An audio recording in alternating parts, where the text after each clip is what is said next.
Kisspeptin. We know it's a puberty regulator, but what about being a metabolic regulator? How is it somehow different for men and women? Well, let's talk about that.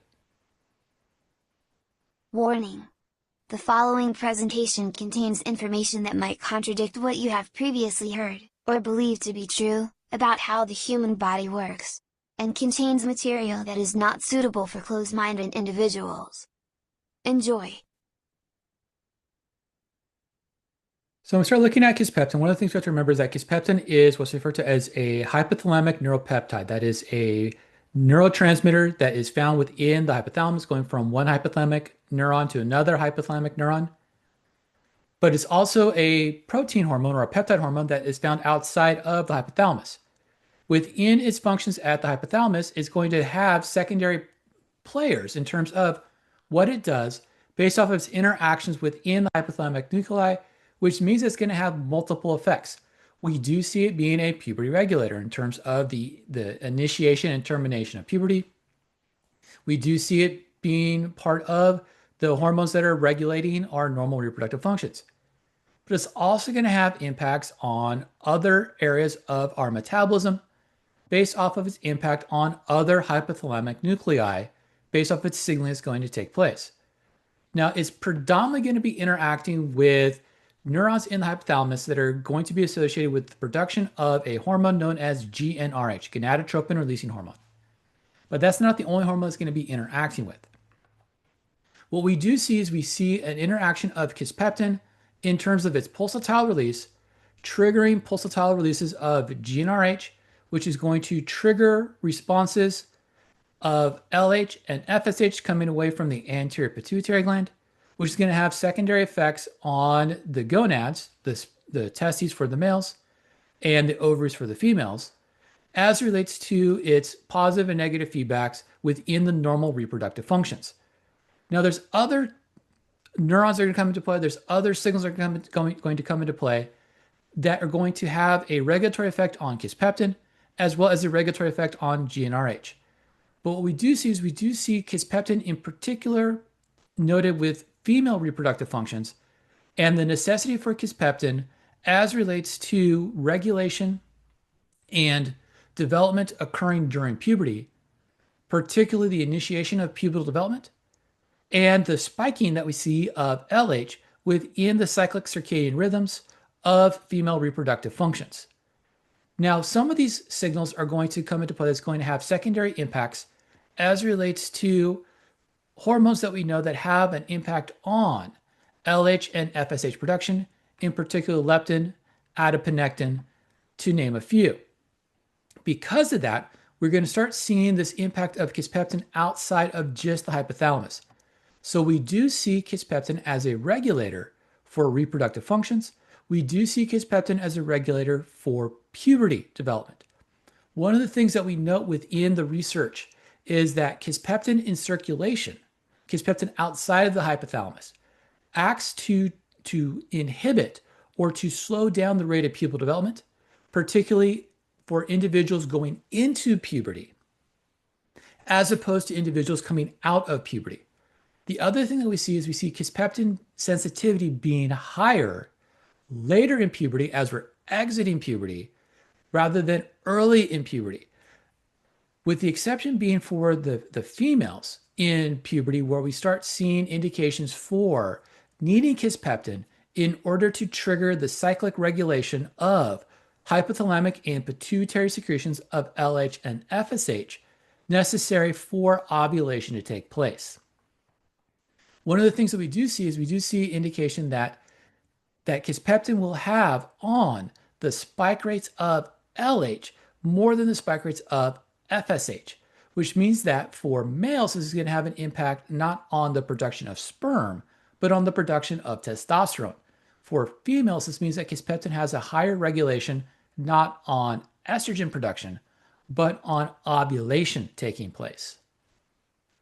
When we start looking at this in terms of indications for kisspeptin outside of the pituitary, we start seeing indications that kisspeptin has secondary impacts. And those secondary impacts happen to be due to signals not just from the kisspeptin itself, but from secondary signals coming away from the hypothalamus due to that interplay that we see between the kisspeptin nucleuses, the kisspeptin neurons, and the other neurons within the hypothalamus. But we do see kisspeptin being produced by white adipose tissue, the visceral adipose tissue, the subcutaneous adipose tissue.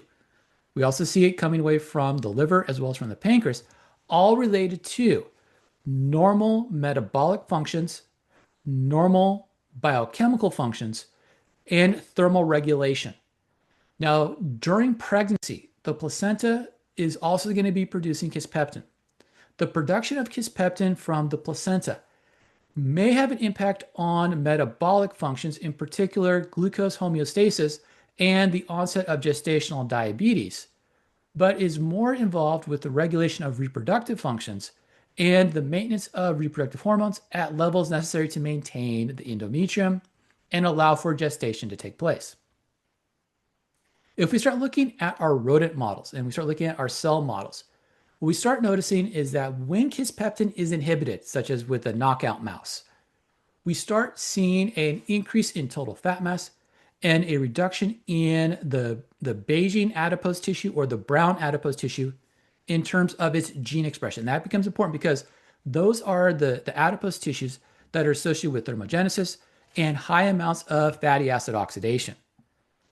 When we have normal kisspeptin levels and expression of kisspeptin, when kisspeptin starts seeing a reduction in total fat mass and an increase in the beiging of the white adipose tissue that is there, but we do not see any changes in the total amount of brown adipose tissue for the animal. When we take the fat cells out of the organism and we give them a supplemental amount of kisspeptin, in this case here, kisspeptin 10, what we start noticing a reduction in the production of lipids and an increase in the breakdown of lipids. That becomes very important because the lipid metabolism that we see in adipose tissue is going to impact the adipose-derived hormones, the adipokines, in particular leptin and adiponectin, both of which are noted to have impacts on kisspeptin expression and LH generation from the pituitary and from the hypothalamus, where we note that leptin levels, when they increase, have a negative impact on kisspeptin neurons and kisspeptin actions on GnRH neurons, predominantly through the KNDy neurons, causing an inhibition on the GnRH production and release. Whereas adiponectin levels have an excitatory effect on kisspeptin and an inhibitory effect on the KNDy neurons, leading to increased amounts of GnRH and normalizing amounts of kisspeptin. And so this makes sense to have kisspeptin at the periphery have an impact on these cells. Because if we have an impact on these cells in terms of their metabolism, we can have an impact on the kisspeptin production and kisspeptin regulation of GnRH to allow for normal regulation of metabolism and normal regulation of reproductive functions. If we start looking at the evidence that we have, what we start seeing changes in kisspeptin activity and kisspeptin RNA production based off of diabetic conditions. That is, changes of overfatness and changes of glucose metabolism.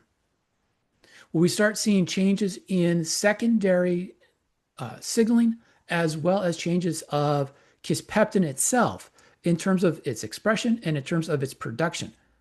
Now, it's interesting that we see it in terms of a differential response based off of is it a type 1 diabetic issue or a type 2 diabetic issue in terms of changes in kisspeptin, both in terms of circulation as well as in terms of expression at the adipose tissue, at the pancreas, in the liver, and within the brain itself. Once again, looking at the rodent models in terms of expression taking place. We see this also at the periphery in terms of changes of RNA production that we see in terms of the rodents, in terms of different responses for the men and for the women, for the male and for the female rats, where we start seeing changes in terms of rat production of kisspeptin and rat expression of kisspeptin based off of where in the pathway we start to see. What is interesting is that there is a different response that we see in the rodent model relative to the humans in terms of what we have for evidence. And this is where we start seeing this idea that there's some sort of a gender difference taking place in between males and females and its responsiveness to kisspeptin,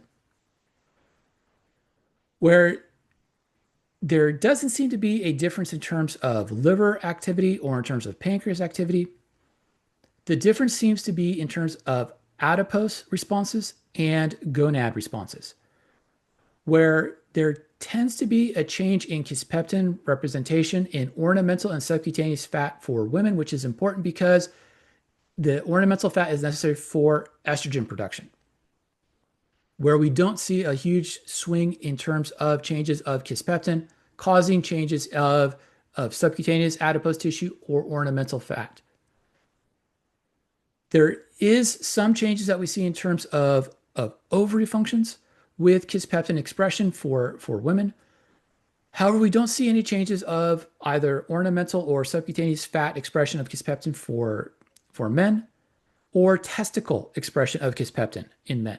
And that's once again leading to that idea that there's somehow a different gender response that we might have in terms of kisspeptin expression and kisspeptin responses based off of biological sex. One of the things that comes into play is this idea that somehow this is going to change my feeling of hungry, my changes of feeling full. And by changing feeling hungry, changing feeling full, I'm going to change how much I eat. And by changing how much I eat, I'm going to change my body weight. And this goes back into what we talked about in terms of our body balance, in terms of feeding regulations, and the impact that the hypothalamus has in terms of responses to changes of hormone levels, which is going to change neuropeptide Y, which is going to lead to changes of dopamine and a starting to eat or drive to get food if I happen to feel hungry, which can be supplemented by the I want food cognitive drive. One of the indications that we have from the kisspeptin models is that kisspeptin is going to inhibit this neuropeptide Y pathway. And by inhibiting the neuropeptide Y pathway, it's going to inhibit the dopaminergic pathway. And by inhibiting the dopaminergic pathway, it's going to inhibit the I drive to start to eat. What it's going to do is it's going to indicate a change in terms of its responsiveness on the POMC pathway by accentuating the serotonin pathway and inhibiting the dopaminergic pathway, leading to the sensation of feeling full, the desire to stop eating, and the inhibition of the drive to start to eat, which can be supplemented by the you don't need to eat any more food signaling coming from higher cortical areas. All of this is going to lead to changes of amount of food being consumed and changes of amount of food being consumed, leading to changes of body mass.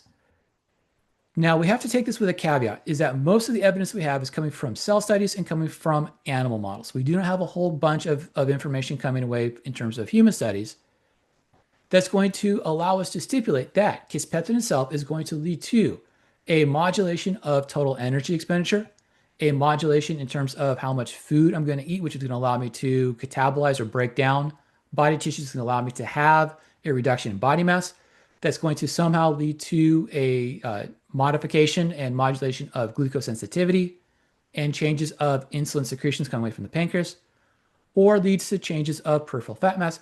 Because once again, the evidence that we have for the fat mass changes is coming from predominantly cell studies. The evidence that we do have indicates that there isn't really much of a change that we see in terms of metabolic parameters or reproductive parameters associated with changes of kisspeptin levels in circulation or administration of kisspeptin as a therapeutic, independent of any changes that we might have due to exercise, due to dietary changes leading to changes of body composition. When we start saying that there is no detrimental effect in terms of what it has, that's an indication that we do not see any difference in response to kisspeptin being administered versus kisspeptin not being administered from the limited studies that we have, which has led some to indicate a need to administer kisspeptin because there is some indication that kisspeptin can go about having changes of fuel utilization, changes of energy expenditure, changes of fat oxidation, changes of insulin signaling, changes of insulin sensitivity, which can lead to normalization of metabolic functions.